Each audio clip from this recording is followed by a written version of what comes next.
ವಿಜಯಪುರ ಜಿಲ್ಲೆಯ ಬಸವನ ಬಾಗೇವಾಡಿ ತಾಲೂಕಿನ ನಂದಿಹಾಳ್ ಪಿಯು ಗ್ರಾಮದಲ್ಲಿ ಎನ್ಎಸ್ಎಸ್ ಶಿಬಿರ ಜರುಗಿತು.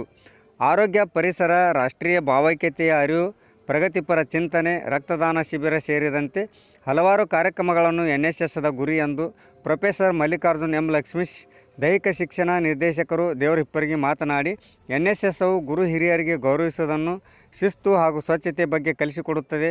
ಗ್ರಾಮಗಳ ಉದ್ಧಾರವೇ ನಮ್ಮ ಉದ್ಧಾರ ಎಂದು ರಾಷ್ಟ್ರೀಯ ಸೇವಾ ಯೋಜನೆಯ ಮಹತ್ವ ಕಾರ್ಯಕ್ರಮದಲ್ಲಿ ಉಪನ್ಯಾಸ ನೀಡಿದರು. ಅತಿಥಿ ಉಪನ್ಯಾಸಕರಾದ ಡಾಕ್ಟರ್ ಪುತ್ತಳ ಪಾಟೀಲ್, ಡಾಕ್ಟರ್ ಸುರೇಶ್ ಡಬ್ಬಿ ಮಾತನಾಡಿದರು. ಈ ಸಂದರ್ಭದಲ್ಲಿ ಗ್ರಾಮದ ಹಿರಿಯರಾದ ಎಂಬಿ ಕುಂಸಿ, ಉಪನ್ಯಾಸಕರಾದ ಡಾಕ್ಟರ್ ವೀಣಾ ಕಡ್ಕೋಳ್, ಎನ್ಎಸ್ಎಸ್ ಕಾರ್ಯಕ್ರಮಾಧಿಕಾರಿಗಳಾದ ಎಚ್ಎಂ ನಾಟಿಕಾರ್ ಉಪಸ್ಥಿತರಿದ್ದರು. ಕಾರ್ಯಕ್ರಮದಲ್ಲಿ ಗ್ರಾಮದ ಗಣ್ಯರು, ವಿದ್ಯಾರ್ಥಿನಿಯರು ಭಾಗಿಯಾಗಿದ್ದರು.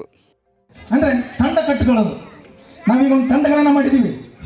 ನಿಮ್ಗೆ ಏನು ಕೆಲಸ ಕೊಟ್ಟರು ಸಹಿತ ಒಂದು ಅಡಿಗೆ ಕೊಡಲಿ ನೀವು ಅಚ್ಚುಕಟ್ಟಾಗಿ ಮಾಡ್ತೀರಿ. ಈ ಒಂದು ಸ್ಟೇಜ್ಗಳನ್ನು ಸರ್ ಮಾಡಿಲ್ಲ, ಕೆಲಸ ನೀವು ಮಾಡಿದ್ದೀರಿ. ಅತಿಥಿಗಳಿಗೆ ಫೋನ್ ಹಚ್ಚಿದ್ರಿ. ನಾನು ಮುಂಜಾನೆ ಫೋನ್ ಬಂತು, ಗುರುಜಿ ಎಲ್ಲಿದ್ದೀರಿ ಅಂದ್ರೆ ನನಗೆ ಗೊತ್ತಾಯ್ತು ಇದು ನಂದಿಹಾಳ ರಾಷ್ಟ್ರೀಯ ಸೇವಾ ಯೋಜನೆಯಿಂದನೇ ಕಾಲ್ ಬಂದೈತಿ ಅಂತ ತಿಳ್ಕೊಂಡೆ ನಾನು ಫಸ್ಟ್ನಕ್ಕೆ.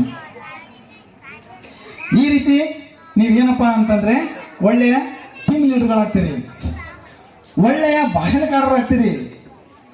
ಇಲ್ಲಿ ನೀವೇ ಏನು ಮಾಡ್ತೀರಪ್ಪ ಅಂತಂದ್ರೆ ನೀವೇ ಬರ್ತೀರಿ, ನೀವೇ ಮಾತಾಡ್ತೀರಿ. ಇನ್ನೇ ಒಬ್ಬ ಹುಡುಗ ವಿದ್ಯಾರ್ಥಿ ಎಷ್ಟು ಚಂದ ಮಾತಾಡಕತ್ತಾನಪ್ಪ ಅಂತಂದ್ರೆ ಎಲ್ಲರನ್ನು ತಾನು ಮಾತಾಡಿ ತಾನು ಎಷ್ಟು ಚಂದ ಕುಂದಿಸಕತ್ತಿದ್ದಾವ.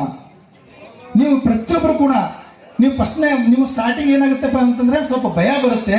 ಆದರೆ ನೀವೇನಪ್ಪ ಅಂತಂದ್ರೆ ಬರ್ತಾ ಬರ್ತಾ ಬರ್ತಾ ನೀವು ಒಬ್ಬ ಒಳ್ಳೆಯ ಭಾಷಣಕಾರರಾಗ್ತೀರಿ, ನೀವು ಒಳ್ಳೆಯ ಹಾಡುಗಾರರಾಗ್ತೀರಿ, ಒಳ್ಳೆಯ ಅಭಿನಯನ ಮಾಡ್ತೀರಿ, ಮತ್ತೆ ಏನಪ್ಪಾ ಅಂತಂದ್ರೆ ಒಳ್ಳೆಯ ನಿರೂಪಣೆಯನ್ನ ಮಾಡ್ತೀರಿ. ನಮ್ಮ ಆರೋಗ್ಯವನ್ನು ಕಾಪಾಡ್ಕೋಬೇಕಾದ್ರೆ ನಮಗೆ ಎಲ್ಲ ಜನರು ಹಳ್ಳಿಯಲ್ಲಿ ಶೌಚಾಲಯವನ್ನು ಯೂಸ್ ಮಾಡಬೇಕು. ಶೌಚಾಲಯವನ್ನು ಮಾಡೋದ್ರಿಂದ ತಮಗೆಲ್ಲರಿಗೂ ಒಳ್ಳೆಯ ಆರೋಗ್ಯ ಸಿಗ್ತೈತಿ. ಸರ್ಕಾರದವರು ಸಾಕಷ್ಟು ಇದ್ರ ಬಗ್ಗೆ ಹೇಳ್ತಾ ಇದ್ದಾರೆ. ಅದನ್ನು ನಮ್ಮ ಎನ್ಎಸ್ಎಸ್ ಶಿಬಿರಾರ್ಥಿಗಳು ಅವೇರ್ನೆಸ್ ಮೂಡಿಕೊಡ್ತಾರೆ. ಅದೇ ರೀತಿ ಯಾವುದೇ ವ್ಯಸನಕ್ಕೆ ನಾವು ಬಲಿಯಾಗಬಾರದು. ಎನ್ಎಸ್ಎಸ್ ಮುಖ್ಯ ದೇಹ.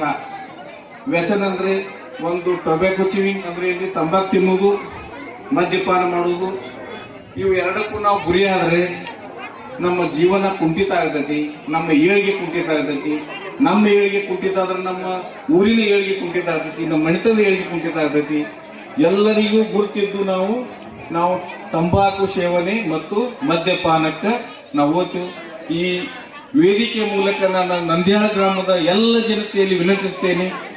ಇವತ್ತಿನಿಂದ ತಮ್ಮಲ್ಲಿ ತಂಬಾಕು ಸೇವನೆ ಮತ್ತು ಮದ್ಯಪಾನವನ್ನು ಬಿಟ್ಟು ಬಿಡಬೇಕಂತ ತಮ್ಮಲ್ಲೆಲ್ಲರಿಗೂ ವಿನಂತಿಸ್ಕೊಳ್ತೇನೆ.